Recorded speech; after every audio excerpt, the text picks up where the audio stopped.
Alright, let's dive into something that's been on my mind lately, this exhibition at Dulwich Picture Gallery called Portrait of a City. It's a century of American photography, and honestly, it's one of those shows that makes you rethink how we see cities, especially through the lens of some of the most iconic photographers of the 20th century. But here's the thing, it's not just about the photos, it's about the stories they tell and the questions they raise. So, let's break it down. First off, the timing of this exhibition feels almost too relevant. We're living in an era where cities are under the microscope, heat waves, overcrowding, the whole high-density living debate. It's like these photographers from the past are whispering to us, reminding us that the challenges of urban life aren't new. Berenice Abbott's Exchange Place, New York from 1933? That image is a gut punch.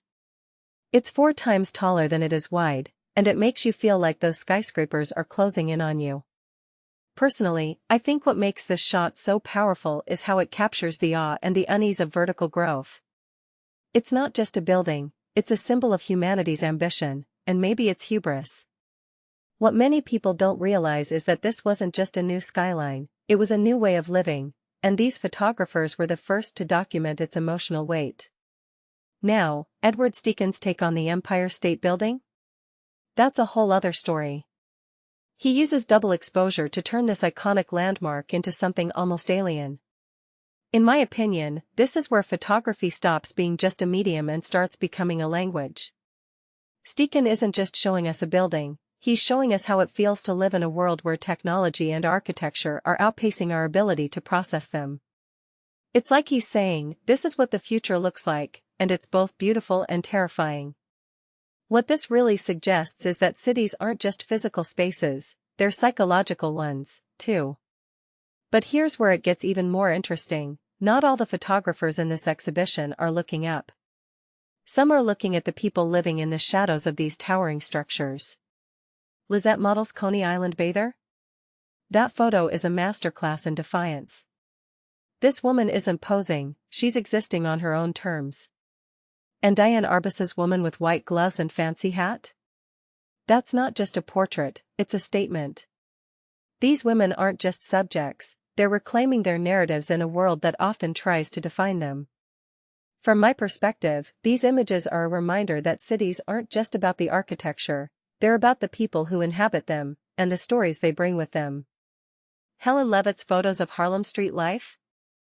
Those are the ones that hit me the hardest. She's not trying to make a grand statement about poverty or social inequality. Instead, she's capturing these small, human moments, kids playing, gestures that feel universal.